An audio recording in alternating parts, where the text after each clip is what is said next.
Welcome to the Horizon Audiofiles, a podcast of the Defense Horizon Journal. The Defense Horizon Journal is a professional and academic journal that features essays, reports, and analyses covering geopolitics and law, security and defense policy, peace and conflict studies, applied military science, as well as developments in weapons technology. For more information, go to www.tdhj.org. Episode number 66. Deterrence and the Need for Strategic Culture in Germany at the Heart of Europe. By Fabian Dilly. Changing tides. The security landscape of Europe is in flux, with NATO facing new challenges, US security guarantees becoming increasingly uncertain, and the continent grappling with the reality of war on its doorstep. The fundamental question for Germany in terms of European security is whether it can establish a credible deterrence.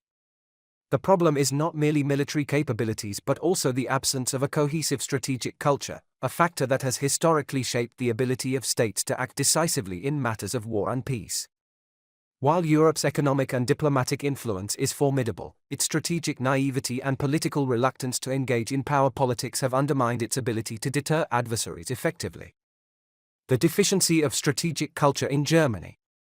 Joseph A. Maiolo and Thomas G. Mankin wrote in their book, Successful Strategy is based upon clearly identifying political goals, assessing one's comparative advantage relative to the enemy, calculating costs and benefits carefully, and examining the risks and rewards of alternative strategies.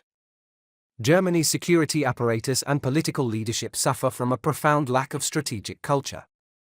The underlying understanding of strategic culture is the cumulative historical experience, institutional structures, and societal beliefs that define how a state approaches power politics, military development, and national security strategy.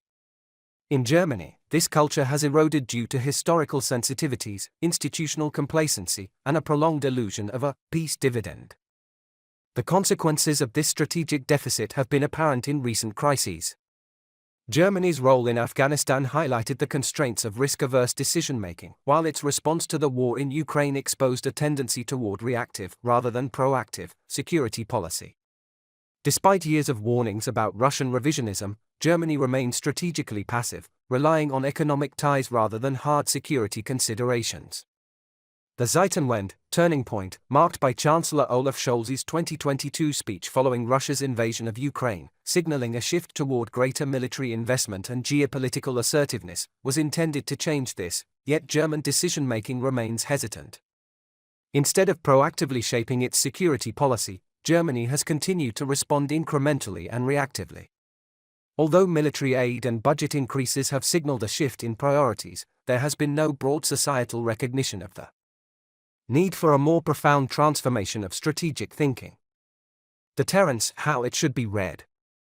An effective deterrence strategy comprises several key components: military capability, credible communication, and societal resilience.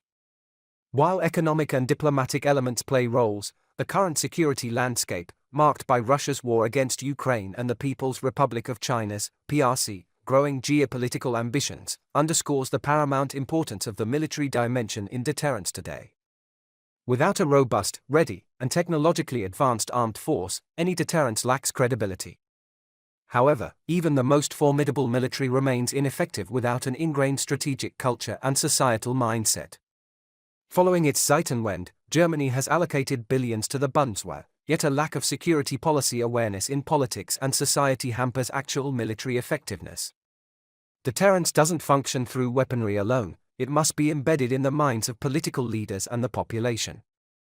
These factors, which make the lack of awareness problematic, necessitate, at the very least, a strategic realism that clearly identifies adversaries, and Russia is one of them. The Russian leadership under Vladimir Putin pursued a long-term, revisionist policy aimed at dismantling the European security order. Russia's non-linear threats to Europe encompass not only the brutal aggression against Ukraine but also cyber attacks, disinformation, economic pressure, and targeted destabilization efforts within Western societies. As long as Germany hesitates to identify Russia as the central threat to its security unequivocally, its deterrence policy remains half-hearted and inconsistent. The chance is now at hand, as Germany reorganizes after the February 23, 2025, federal elections. Countries like Finland and Poland, on the other hand, demonstrate that a resilient society complements and reinforces military deterrence. In contrast, Germany's strategic culture remains fragmented and indecisive, rendering even the most advanced weaponry ineffective in achieving the desired deterrent effect. And indeed, an important component is geography. The location defines the perspective here. Nevertheless, without a solidified strategic culture, any military investment ultimately becomes merely symbolic. Only by clearly identifying the adversary can effective deterrence be achieved. Political leadership and institutional fragmentation. A transformation of strategic culture does not occur in isolation but rather requires political leadership that actively shapes public discourse and aligns it with security realities. Political leaders are decision-makers and interpreters of strategic culture, responsible for defining national security priorities and engaging the public in these discussions. However, German political leaders have traditionally avoided direct and sustained debates about military engagement, fearing public opposition and political backlash. A significant challenge to Germany's transformation of its strategic culture lies in the structural and political fragmentation of its decision-making process, particularly within the party system and the ministerial division of responsibilities. Unlike in more centralized political systems, where security policy can be shaped with relative continuity, Germany's approach is often subject to party-specific agendas, coalition dynamics, and bureaucratic complexities.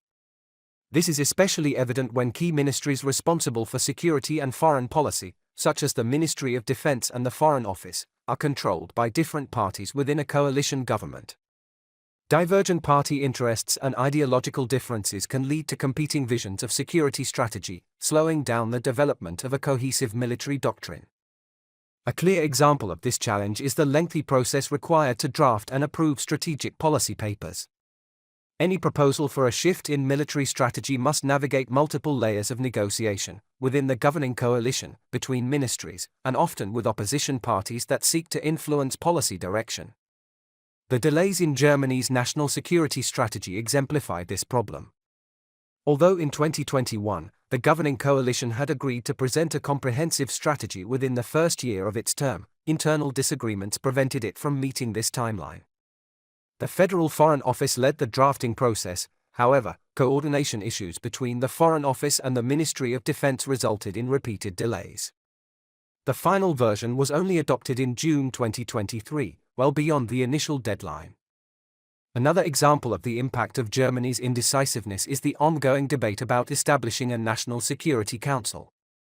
While such a body was considered during the drafting of the above-mentioned national security strategy, coalition partners could not reach an agreement on its structure and function. This failure reflects institutional and partisan obstacles to achieving a more coherent security framework. Proponents argue that a National Security Council could improve coordination across different governmental branches, but its implementation was ultimately abandoned due to internal disputes. A comparative perspective is useful here. Under Charles de Gaulle, France maintained military strategic autonomy through its force de frappe, ensuring a nuclear deterrent independent of US guarantees. The UK's Integrated Review 2021 prioritized a global security role while maintaining deep NATO integration. Poland's territorial defense forces strategy focuses on national resilience, a model Germany could consider. Furthermore, as early as 2016, Germany's Bundeswehr white paper highlighted the necessity of aligning military strategy with geopolitical realities. The Operations Plan, Germany initiative offers some hope for change, advocating for a clearer security framework and promoting an approach that encompasses the entire German society. It is a comprehensive and classified military strategy developed by the German armed forces to coordinate Germany's defense and support NATO operations in response to potential security threats, particularly from Russia. However, genuine strategic reform requires more than conceptual blueprints. It demands a cultural shift, one that integrates strategic realism into political and military decision-making. Generals and admirals explaining security policy on morning television is a positive step. Still, the real responsibility lies with political leaders who must engage with long-term security planning beyond electoral cycles. Deterrence and the future of European security. Germany is not alone in its strategic complacency. Most European states have, to varying degrees, abandoned military, strategic thinking in favor of economic efficiency and political convenience. Aside from a few exceptions, most notably France and the United Kingdom, Europe has relegated its security needs to the US. For decades, this reliance on the US security umbrella was sustainable. However, recent geopolitical developments signal a turning point. Donald Trump's stance on NATO has made it clear that Europe can no longer take US protection for granted.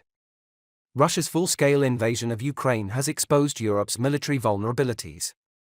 The PRC's growing influence and potential flashpoints in the Indo-Pacific demand Washington's attention, possibly at the expense of European security interests. Europe's strategic dependence has left it vulnerable to shifts in US policy. The assumption that NATO will always function as a one-sided guarantee is an illusion. The case for reviving strategic culture. If Germany and Europe want to achieve credible deterrence, they must restore and institutionalize strategic thinking. This is not about embracing militarism but about recognizing the realities of global power politics. Those who fail to think strategically will inevitably become subjects of those who do.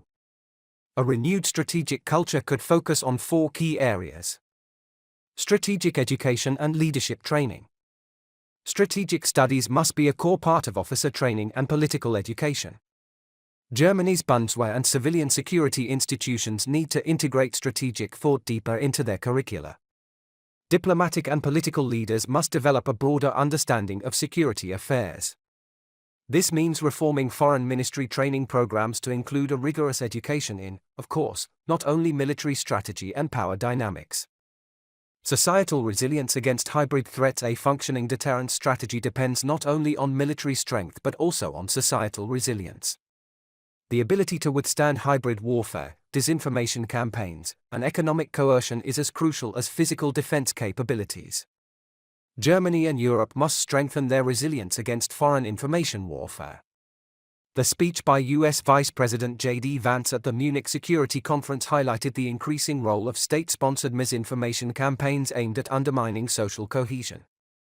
Russia and the PRC, among other actors, have actively engaged in such efforts. Media literacy and critical thinking must become pillars of education policy.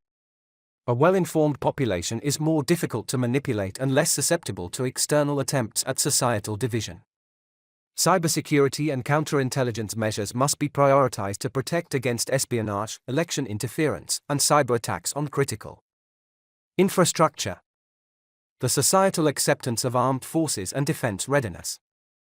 In many European countries, including Germany, military service and defense capabilities, as well as a particularly strong leading European nation, are viewed with skepticism. However, deterrence requires weapons, and a society must be willing to use them if necessary. Rebuilding the societal perception of the military as an essential institution is crucial. The Bundeswehr needs public backing to recruit and retain skilled personnel. A professional and well-equipped armed force requires public investment and support.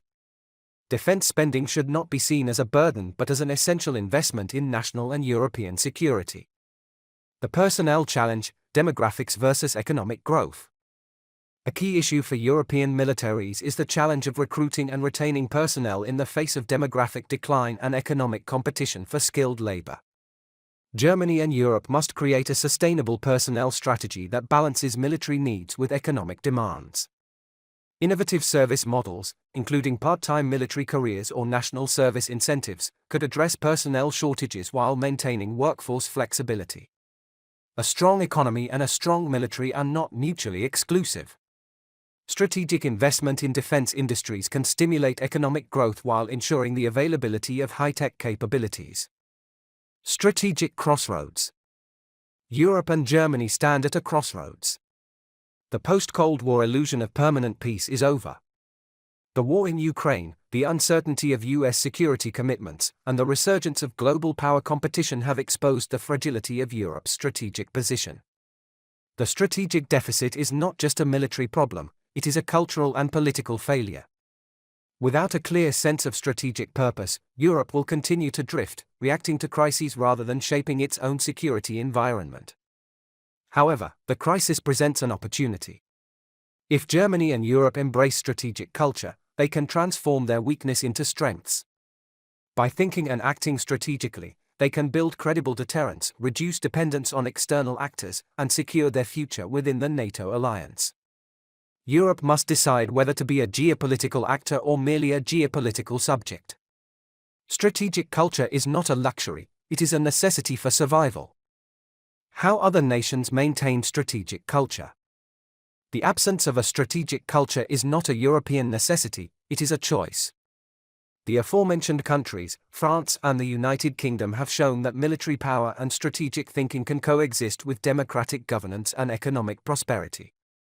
Their approach to defense and deterrence offers valuable lessons for Germany and Europe. France has consistently pursued strategic autonomy, even within NATO. This has been achieved through a nuclear deterrent that ensures national security independent of American guarantees.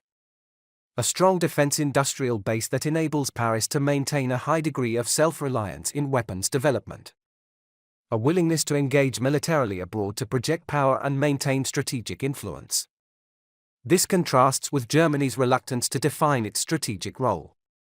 While Berlin remains deeply integrated into NATO and the European Union, it lacks a clearly defined national security doctrine beyond its multilateral commitments. If Germany wishes to contribute meaningfully to European security, it must clearly define its role in deterrence and power projection. This is not coinciding with a call for German nuclear arms, but nuclear is on the agenda again and always has to be integrated into any conceptual approach. The United Kingdom has long maintained a dual-track approach to defense. Deep integration within NATO as a key player in transatlantic security. Maintaining independent strategic capabilities, including nuclear deterrence, rapid deployment forces, and a robust intelligence network. London's integrated review of security and defense policy prioritizes a global Britain vision, ensuring the country remains a military and strategic actor beyond the confines of Europe. In contrast, Germany frankly lacks a clear global security outlook despite its economic reach.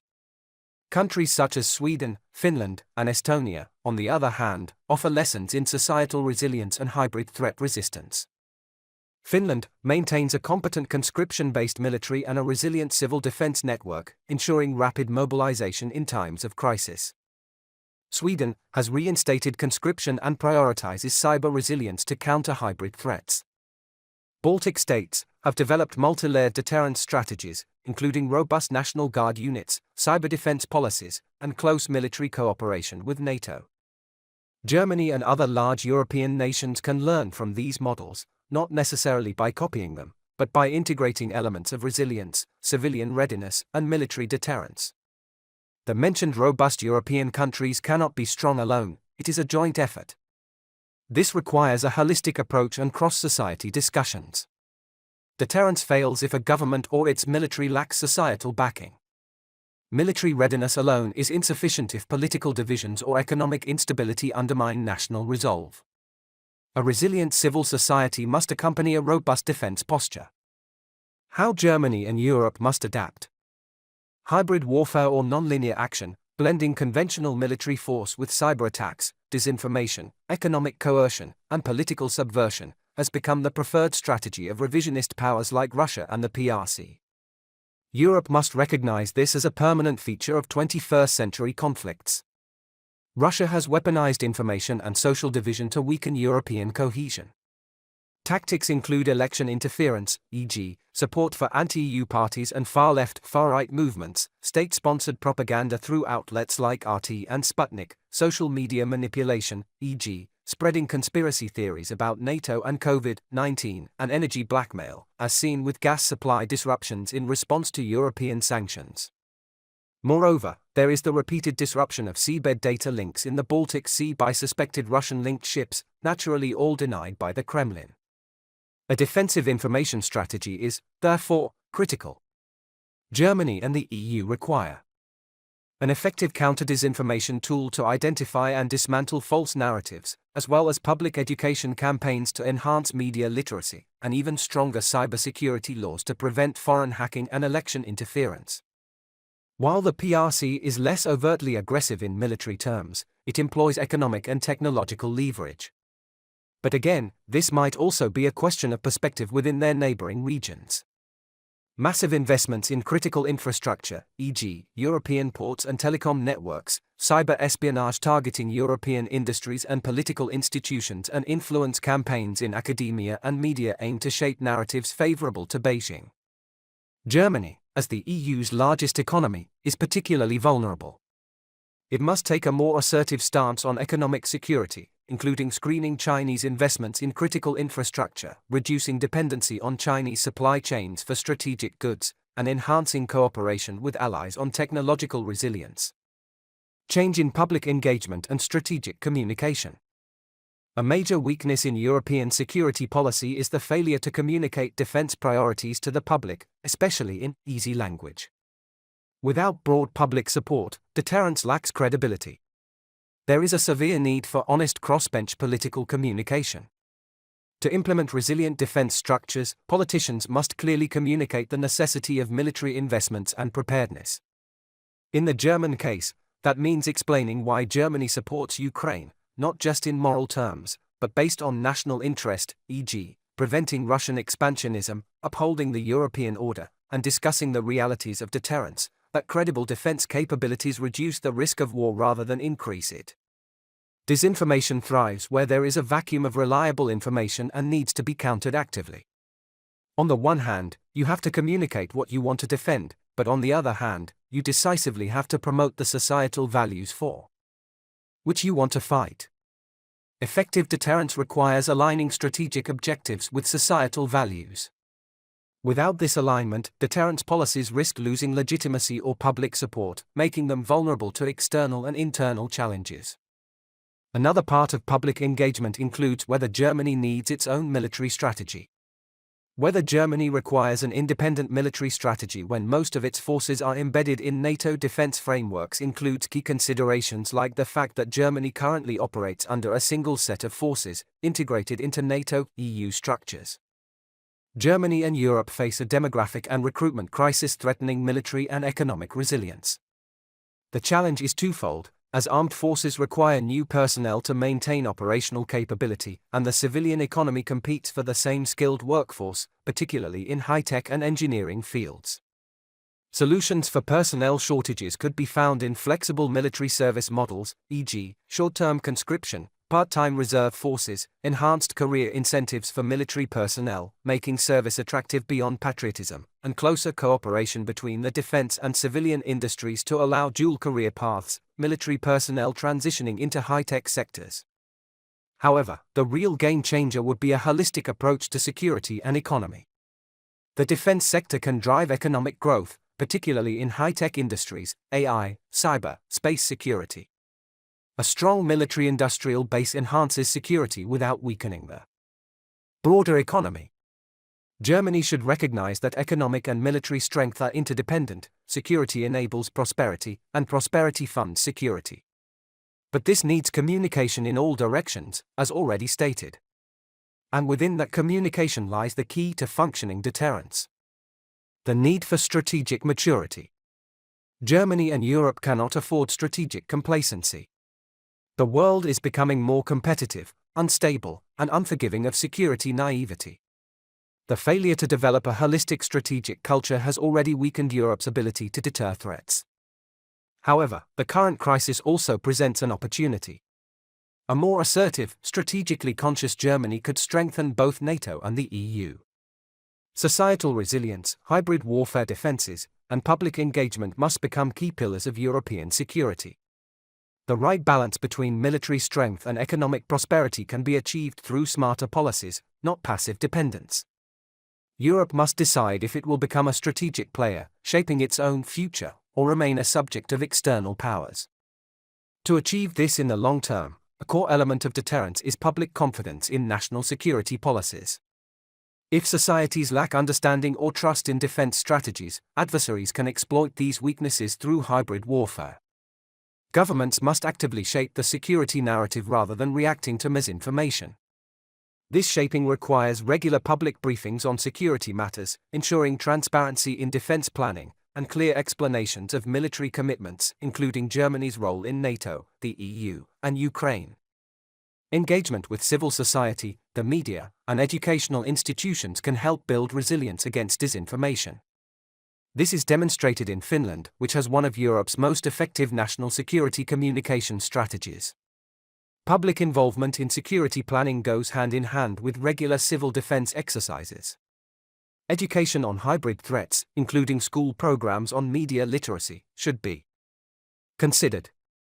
Active collaboration between government, private sector, and citizens aims to combat cyber threats. Germany and Europe must adopt similar strategies to ensure a well-informed, security-conscious population. Germany's historical reluctance to engage in militarized discourse has created a strategic communication vacuum. This vacuum leads to a weak public understanding of defense policies, with many citizens unaware, for example, of NATO obligations or national interests in security. Furthermore, it boosts a vulnerability to anti-defense narratives, where opponents of military spending exploit societal pacifism to weaken defense initiatives. There is limited public engagement in security matters, unlike in countries with conscription or territorial defense forces. To counter these trends, Germany must normalize defense discussions in public discourse, treating security not as a taboo but as an integral part of national policy. A look towards the Baltic region could also help Germany with one of the partial aspects lacking in its security discourse. The Baltic states and Eastern European nations have been at the forefront of resisting hybrid warfare, and their experiences offer valuable lessons for Germany and Europe. Estonia has suffered repeated Russian cyber attacks, notably the 2007 attack on its government infrastructure. In response, Estonia developed the world's first cyber defense league, integrating civilian cybersecurity experts into national defense, established NATO's Cooperative Cyber Defense Center of Excellence, CCDCOE, in Tallinn, and implemented advanced digital identity systems to safeguard national infrastructure. Lithuania has also been a key target of Russian propaganda and political interference, especially regarding NATO troop deployments. Key countermeasures include strategic media monitoring units, detecting and debunking fake news in real time. Active public education programs also promote critical thinking skills and community-based resilience initiatives and aim to ensure that disinformation campaigns do not fracture social cohesion. Germany's Federal Agency for Civic Education, BPB, could play a more significant role in integrating security literacy into educational curricula, thereby making disinformation resistance a societal priority. Poland, for example, has emphasized national resilience through territorial defense units and public engagement. Creating volunteer-based military units that strengthen national defense readiness, combined with a massive investment in modernizing armed forces, make Poland a key NATO frontline state. Furthermore, there are government-led security awareness campaigns fostering a proactive defense mindset. Germany would not explore similar territorial defense models. However, particularly within a European framework, ensuring decentralized resilience against hybrid threats and other issues, the creation of the new Heimatschutz is only one first step to a resilient insurance for the Dreischeibe Deutschland. This becomes even more decisive as Germany sees itself as the major logistic hub for NATO operations on its eastern flank. However, a coherent strategic culture and societal mindset are essential for effective deterrence. Without these, even well-defined military objectives may fail to achieve the desired political outcomes. Honesty, public engagement, and hybrid defense. For deterrence to be effective, it must be supported by both military capabilities and societal resilience. This requires a well-informed public capable of resisting hybrid threats, government transparency in security affairs, and ensuring democratic legitimacy. In addition, stronger cybersecurity, media literacy, and strategic communication initiatives will lay the path. Germany and Europe can no longer afford strategic complacency.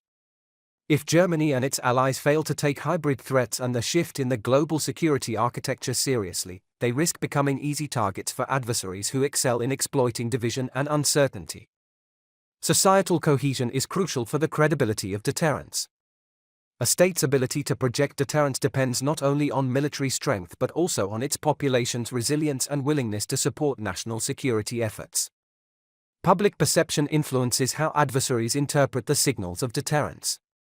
The future of European security depends not just on military deterrence but also on the ability of its societies to resist hybrid warfare and external threats. Without understanding and fostering a robust strategic culture, Europe will remain vulnerable to external manipulation. Strategic thinking is crucial for both national security and political stability. Germany and European states risk making reactive, short-sighted decisions that can lead to disastrous outcomes without a coherent strategy. Time is running out. Therefore, the choice is clear: adapt or remain a passive target in a world shaped by strategic competition.